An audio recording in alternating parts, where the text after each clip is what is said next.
patrol, a listening post caught a fragment. The outpost commander was Kelthari, a scholar exiled to obscurity. His station drifted near a decayed star, monitoring nothing of value. The fragment arrived without warning, an ancient, rhythmic signal pulsing against the void. 3 short bursts, 3 long, 3 short. He froze, the archivist training buried in his mind whispered recognition, a signal that had no place in this age, a human relic. He replayed it again and again. The message repeated, crisp and deliberate as though freshly sent. SOS. The commander reported it.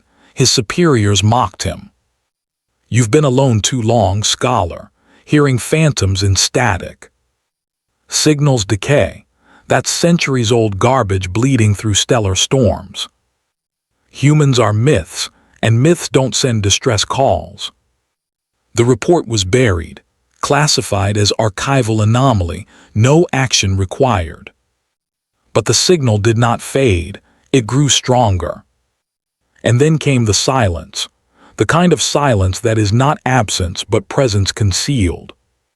Something out there was listening back. Unease among the empires. In the months that followed, other anomalies surfaced. A mining convoy in the Dravak expanse vanished, leaving behind hulls cut with surgical precision, patterns eerily matching descriptions of old Terran tactics. A Turnek patrol encountered a ghost ship drifting on silent engines.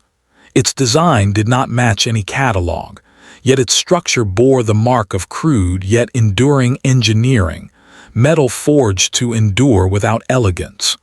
The patrol logged it, then quietly erased the file. Among the Kelthari archives, new fragments arrived. Not random static, but voices, layered languages interwoven with something ancient and familiar. Some were coded, some broken, but all carried the same unmistakable cadence. The word Earth surfaced more than once. In private, scholars debated, explorers whispered, merchants on fringe worlds spread rumors of ships without emblems, of ghost signals that know your name. But in the grand halls of galactic power, the mockery remained. Folklore, the Chancellor repeated. If the humans ever existed, they burned themselves into ash long before our first starship sailed. The galaxy wanted to believe its arrogance, needed to, for the alternative was unthinkable. A shadow on the edge of stars.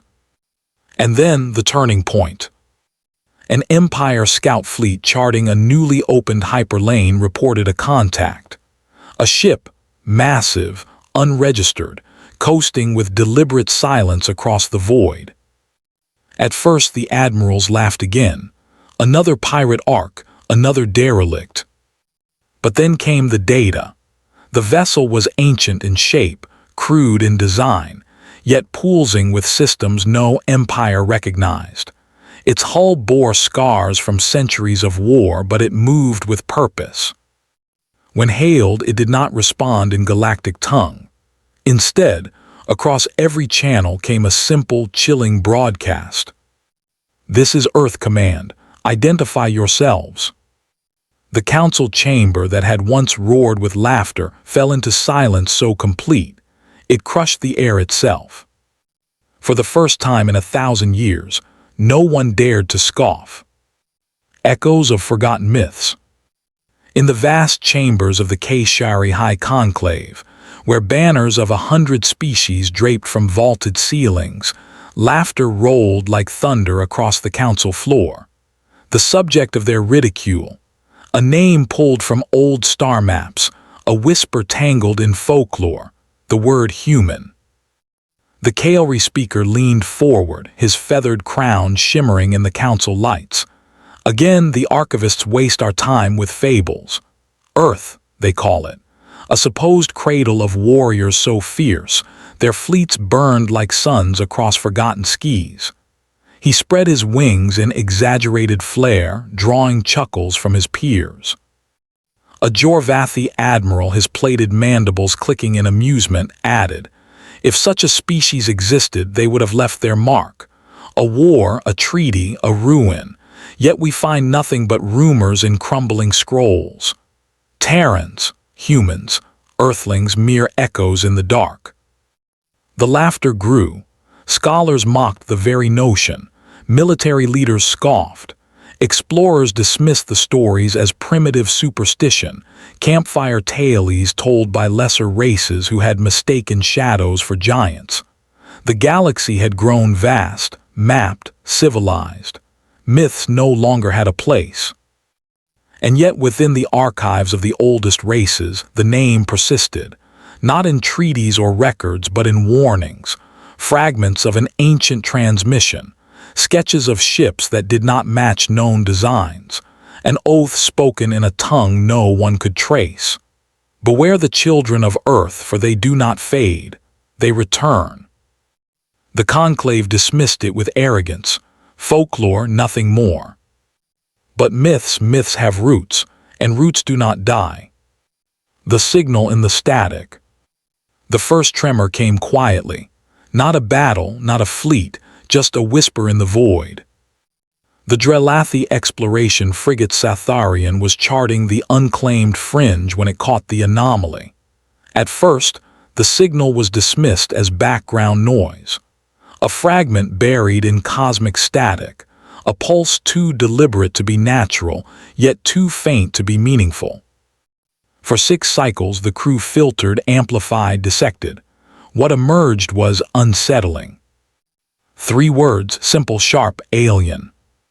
"This is Earth." The captain frowned. Earth, that name again. The crew traded uneasy glances. They had heard the stories, the jests in the academies, the sneering lectures in the halls of power. Folklore, nothing more. Yet here it was, carried on a frequency buried in the dark. The discovery spread across systems like wildfire. Research centers pulled forgotten archives. Military strategists scoffed but ordered deeper scans. News streams mocked, but their audiences leaned forward, captivated. The signal pulsed again, steady now, undeniable. A transmission with no origin in mapped space. "This is Earth, respond." For the first time in centuries, silence fell across the conclave. Shadows on the edge of stars. The conclave dispatched a fleet, not out of fear but curiosity cloaked in arrogance. 2 dreadnoughts, 5 carriers, and an escort wing. A show of force. If this Earth dared respond, the galaxy would remind them who ruled the stars now. The fleet arrived at the coordinates triangulated from the signal. At first, nothing. A void. Just drifting asteroids and the glow of distant suns. Then came the distortion. Sensors registered mass where none should be. A shadow coalescing in the void, outlines too sharp for natural formation. A vessel. No, not one, many. Ships sliding out of nothing, as though the stars themselves bent to release them. Their designs were alien. Angular, brutal, purposeful. No race in known space matched the architecture. No engine signatures aligned with recorded technology. And yet, the ships moved with predatory grace, as if the void itself obeyed them. The admiral of the conclave fleet sneered. So the myths had ships after all, antiquated by the look of them, no match for us. But then the comms cracked alive. A voice steady, cold, human. "You trespass." For the first time in living memory, the galaxy remembered what silence truly was. The name they feared to speak. The conclave fleet issued their warnings, their threats, their demands, but the human ships did not answer in kind. They did not posture. They did not beg recognition. They advanced. In seconds, the void erupted. The first volley from the humans was not fire. It was erasure.